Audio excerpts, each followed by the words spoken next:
Welcome to your second financial advisory appointment. My name's Catherine. I'm not sure if you remember me, but if you don't, then you might want to jog your memory about everything we discussed in your last appointment. I will leave that somewhere for you to watch a recorded version of our last appointment. So this time round, we have compiled a personal example portfolio. None of these are hard and fast investments that you have to make. You can choose as many from this list or as few as you like. But we took into account your personal preferences and your risk tolerance, which I think we decided was moderate last time, if I'm correct. Okay, so we went for a mixture of steady return assets, and then we also chose a couple of wild cards just to give you the possibility to make a lot of money from just a couple of your securities, because that's what makes investing exciting, isn't it? So we also took into account your preferences in terms of ESG, so environmental and social governance, and that very much aligned with our company ethos. And so I will get straight into a couple of ETFs that we have chosen. I'll just get my notebook. We're very old school here. I still prefer to use a pen and paper for everything. So, the first ETF we wanted to propose to you is the Climate Change Solution ETF, and that is probably the most on the nose title of an ETF, especially on this list, but also just in general. It is exactly what it sounds like. So an ETF is obviously just a basket of different securities representing shares from lots of different companies, and in particular for this one, it's composed of companies which are innovating climate solutions. So that can include renewable energy, renewable materials. So it goes across a whole load of different sectors and is also global. So it helps to diversify your portfolio by, getting that coverage across countries. So if an economy is hit in Asia, for example, it's not affecting your US stocks, and then if the US economy is hit, it might not affect your Asia stocks, and it works elsewhere for all kinds of companies. We've got European companies in there and whatnot, so that does a lot of R&D. It's a pretty exciting one to invest in, so that is our first suggestion. These are not exclusive, so it's not like if you invest in one you can't invest in the other. You can pick and choose as many of these as you like. So do you think that sounds like something you'd like to invest in? Okay, I'll make a note of that. So the next ETF we'd like to propose to you is the Carbon Transition Global Equity ETF, and that is essentially a basket again of different securities from different companies, but the focus is on companies which are taking significant steps to reduce their overall carbon footprint. So they've taken processes and they've made them less carbon intensive. So lots of sustainable businesses, again, over different sectors and different countries. What do we think about that? Okay. And the final ETF we have to propose to you is a bit different, and you'll be able to understand why from the name. And this is the Green Social Sustainable Bond. So, as you've guessed, it is a basket of different bonds that you'll be investing in, rather than the shares which the ETFs are usually associated with. So you're investing in debt. There's a specific amount of time that you own the bond for, and then your investment amount is repaid at the end of the bond's lifetime. So it's mainly investing in government debt. These are reliable sources of income, and then you will get your the maturity of the bonds. Investing in government debt, which is what a bond is a very low risk way to invest, and that's why we have decided that the best ratio for you personally would be to do a 70-30 ratio in terms of investing in shares, ETFs, funds, etc., and then 30% in bonds, just to again diversify and just not put all your eggs in one basket. So what makes this particular bond have a high ESG rating is the fact that the proceeds are directed towards building a more sustainable and inclusive economy. Does that appeal to you?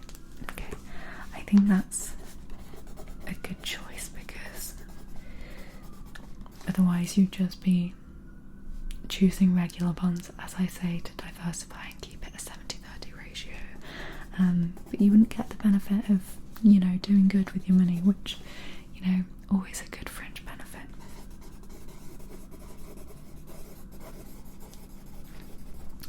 Okay, so that's the ETF portion done with. We'll come back and review at the end. So we will move on to shares now. So in our last appointment, you expressed that you were interested in all sorts of sectors, tech, healthcare, etc.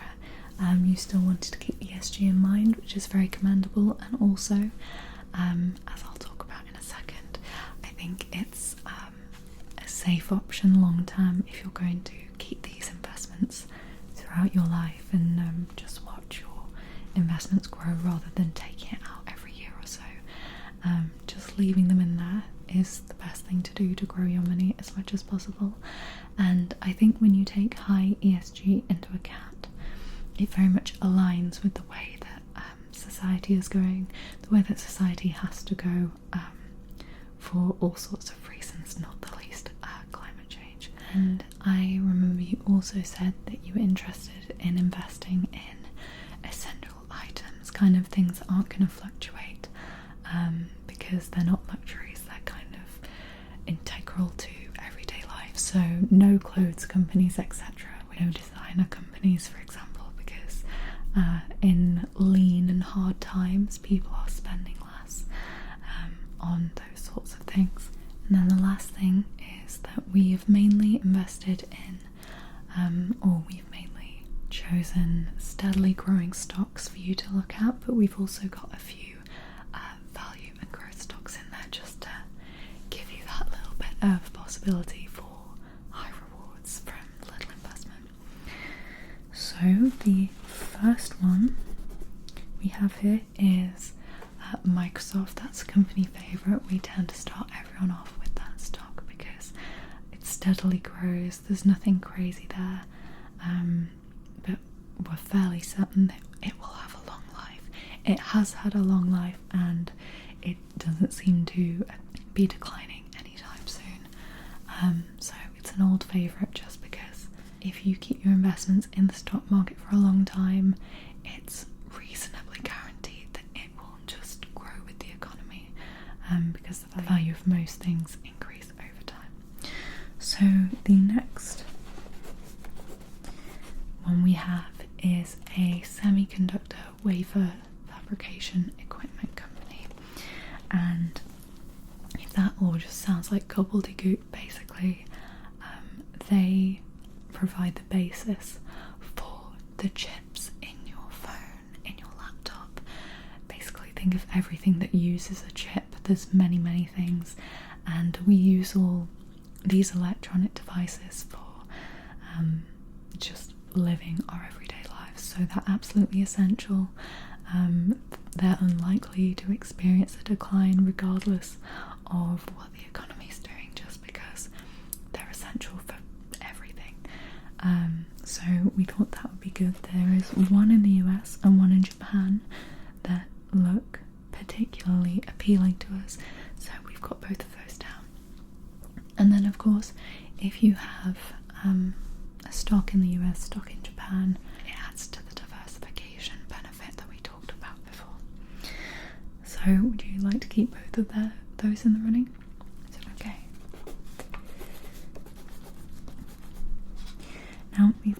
few healthcare ones here. So we have a pharmaceutical company, a medical diagnostics company, and a medical devices company. Do you have a preference for any of those? Because when you mentioned that you were interested in investing with healthcare, I didn't know what your interest was in. Well, all of the stocks that we've selected we believe are going to deliver a good investment, so it's really more about what your personal preferences are. Okay.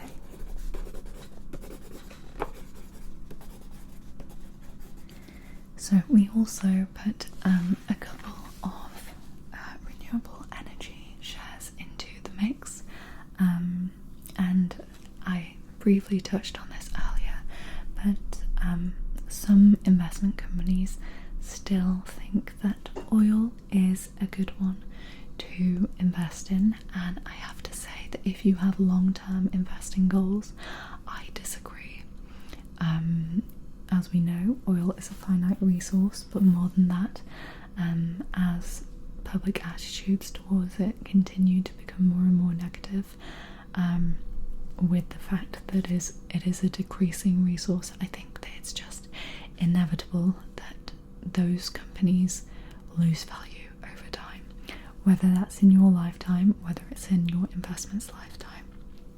That is yet to be seen, but in general, I'm much more in favour of renewable energy investments, purely because all the government backing, all the kind of philanthropic, environmental backing, public attitudes towards renewable energy, it's just a massively growing sector, whereas I would not say that oil has the same. I just broke my pencil, but it's okay, it's still usable.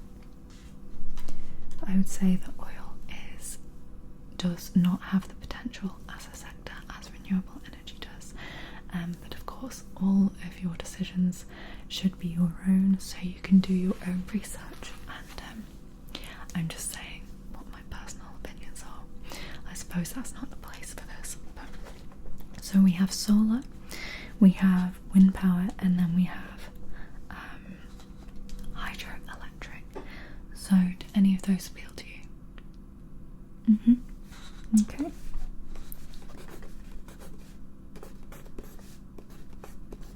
Okay, I'll bear that in mind. I should have thought of that type of renewable energy, but I guess I'm just not the expert that you are.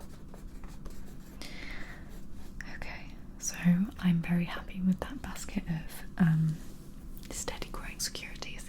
Now, we also have put a few value stocks in there too, just to mix things up a bit. Would you like us to keep those? Sorry, so value stocks are essentially stocks that we believe are underpriced given the intrinsic value of the company.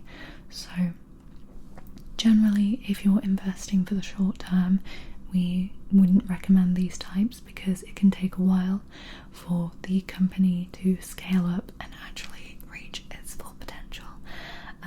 But they're great for long-term investing. There is always the risk that the company could crash and burn rather than scale, but we've done financial analysis and we trust these companies to be able to fulfill their potential and more. They're difficult to find, but we found a few good ones. Does that sound good? Okay, fantastic. I think that's a great decision, just because that's one of the options that, you know, with a small initial investment you can just reap the returns over and over as you keep the stocks. For example, when a huge company like Amazon or, you know, one of the other unicorn ones, at some point that would have been a very undervalued share for what it was and what it would become. Obviously we can say that in hindsight, I'm not sure. I don't remember whether that would have been considered a value stock at the time, but we can certainly say that now, because a share back then, if you'd bought it, would be worth, I hesitate to even work it out, but So basically we try to look for that. We try to look for the companies that we believe are going to be, you know, they have the potential to be incredibly successful. It's just that it might take them a bit of time to reach their true value. Okay. And then we've also added some growth stocks. So these are more what you would do, what you would invest in if you want that kind of same possibility for really high reward, but you're not prepared to wait all that long. So growth stocks are typically stocks that are already just rapidly gaining traction in terms of the share price. So essentially it's already happening, the increase in value. So overall, to summarise, the difference is that we want strong earnings growth from a growth stock, and with the value stocks it's looking for companies that are currently undervalued for what we believe they will become, and a way that you can find your own in the future if you want to add more investments to your portfolio is to look at the price to earnings ratio, and if it has a low earnings ratio then I would say hop on it, but only after you've analysed their finances in a more thorough way than that. But that's how a lot of people, a lot of kind of laid back, kind of couch investors would do it, is they'd look for a low ratio of price to earnings. And I think the last thing we have here is I just wanted to ask, would you like any more bonds added to your portfolio? We advise, obviously, as I've said, a 70-30 ratio. You're not quite at that with the ETF that you agreed to earlier. We've looked at some that look favourable in terms of price and yield and interest rate, and we consider these usually particularly in relation to the inflation rate, which you should also do if you're looking to buy bonds in the future. And we also look at its time until maturity. So you seem pretty relaxed, you seem to want to keep your investments in, which is what we always recommend. So we've gone for bonds that have a range of different lengths of maturity, maturity being the time that your investment is paid back. So just to recap, you buy a bond for a fixed price, you earn money kind of monthly or quarterly, something like that, on the interest rate of the bond, and then you get the full value of your investment back. So we've gone for a few of those. So do you have a preference in terms of when you would like to receive the full investment back? Okay.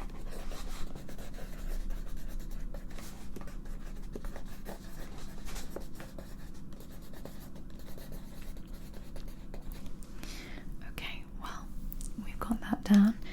Just some advice if you go to buy bonds in the future. The investment grade bonds that you want, it's a good idea to check the Standard & Poor's or somewhere else, but I usually use the Standard & Poor rating of bonds, because there are all kinds of bonds on the market. You just want to make sure that if you have an investment grade bond, it will have a rating of BBB to AAA. So it could be BBB, BB plus, etc., just until you get to AAA right at the top. So yes, that is my final bit of advice.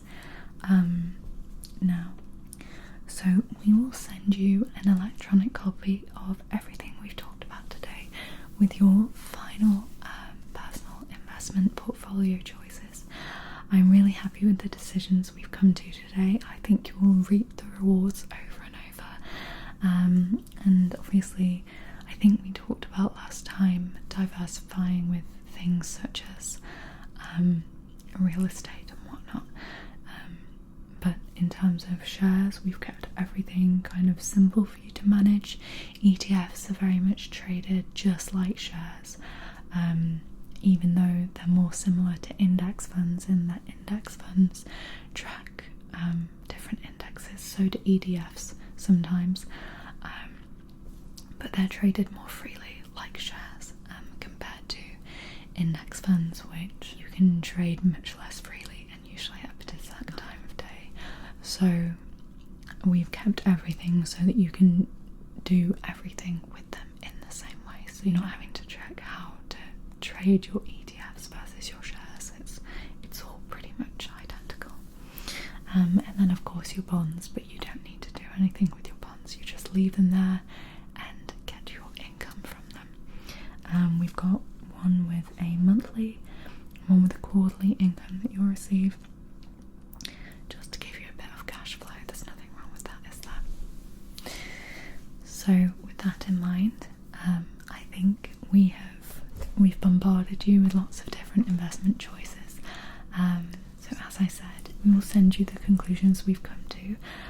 Would you mind if I took your email? I'll just... Okay.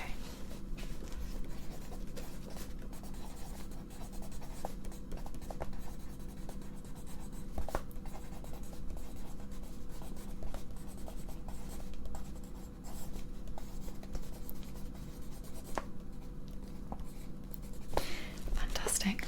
Okay.